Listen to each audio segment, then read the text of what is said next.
another edition of Ask Coach Higo.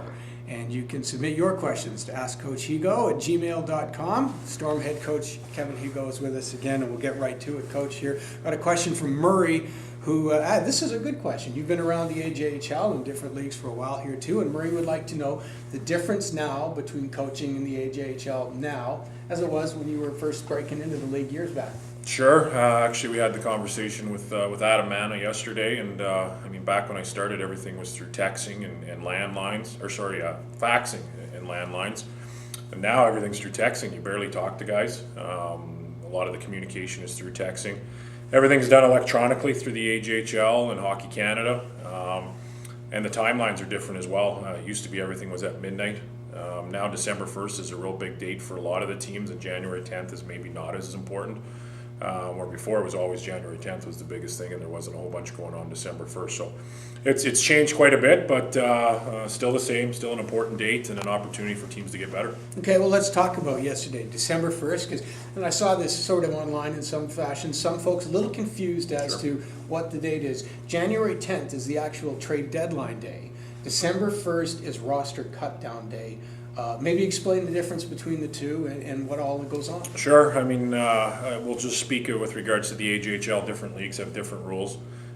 We start the year with 45 Hockey Canada cards, and then come December 1st, everybody gets cut down to 25 cards. We have some teams in our league that are at 21, 22 cards. Some are at 23 or 24. What it does is between December 1st and January 10th, you can still make transactions. There is a trade freeze over the Christmas period in our league that you're not allowed to make trades. But if you cut down to, say, 22 cards, you have 3 cards to play with from December to January 10th. So depending on where everybody's at, for example, we're at 22, so we have 3 cards to play with, which means we have the ability to bring in 3 players if we're making moves. But then when you get to January 10th, you have to be down to 23, so you have to manage your cards properly there. Okay, too. So would you suggest then that now December 1st has become a busier day than the trade deadline of January 10th? I think it depends on the year. With most of the teams being at 21, 22, I think everybody's expecting to be active on January 10th or before. So I think you'll see some movement there. There were some teams that were pretty quiet yesterday on December 1st. And I would expect those guys to be more active come January 10th. I think part of the problem, it wasn't really a problem, but some of the stuff that was going on December 1st was, especially the South Division is very tight. There's 4 or 5 teams that think they have a legit chance to win, so they wanted to get better, but they didn't want to change their lineup too much either. A lot of time spent on the phone yesterday too, and so maybe let's get into that. December 1st, very busy for the Grand Prairie Storm and yourself, and let's talk about the 3 deals you made, and we might as well start at the beginning with Jade McMullen heading to Olds. Yeah, it was a situation. We had a conversation with Jade early in November about the possibility of him moving. Originally, he didn't want to, and then as things moved on, then he became more receptive to it. And then we just started working the phones and seeing what was available. And actually, Olds probably never came into the picture until the drive up to Fort McMurray, which would have been Thursday night, and they became involved. And I would say there was probably 4 or 5 real opportunities for us to make a trade with them, and then we just wanted to do what was best for the organization. And we got the 3 players in return, plus we got the futures for next year, which we thought was a real good return. And like I said to some of the media yesterday, tip of the hat to Jade McMullen. He was so professional throughout the whole thing, and truly wanted to do what was best for the organization and make sure he was getting an opportunity to win as well. Okay, and let's talk about some of the players you've brought in now too, and maybe we'll lead off with a name that some folks in the Grand Prairie area might be familiar with, and that's Josh Zablocki. Grew up here, played some of his minor hockey here before the family moved to Wetaskiwin, and he's coming back to Grand Prairie. Yeah, we really like his age, his size, his skill. He's a right-handed shot. He was a good midget player.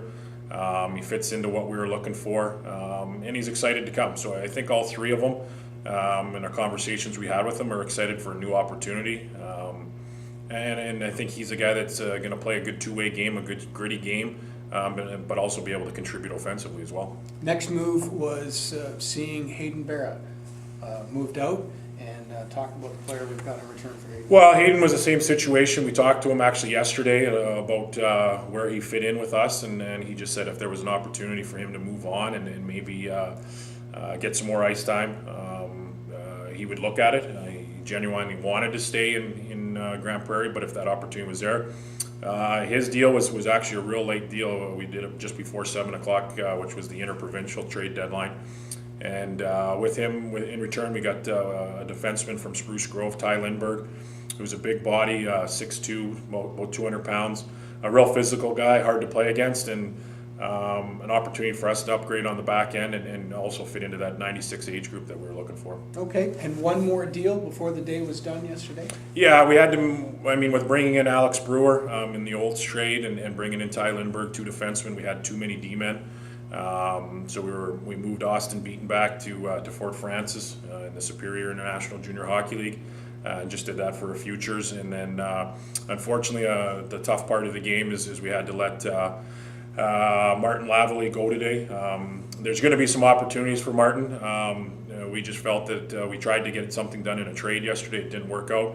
And to be fair to him, we gave him his outright release today, and he came in and we talked about it, and he'll be on his way probably later today or tomorrow. Okay, good. And maybe quickly too, we should touch on, because last week signed a new goalie as well. Yeah. After we made the deal to send Adam to Flin Flon, we were looking for a goalie, and Andy Gilker came in and did a real good job for us. And then just kind of through conversations and talking with some people in the Western Hockey League, Logan Thompson became available from the Brandon Wheat Kings. Logan knows some of the guys on the team, played midget with them. A 97, which is good for us as well, fits into the age category that we were looking for. Big body, he competes real hard, he's excited to be here.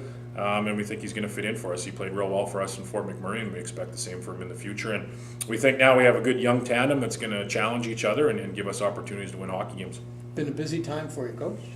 Part of the job. I won't lie, today's been pretty quiet and pretty slow, but it's good. We're excited now.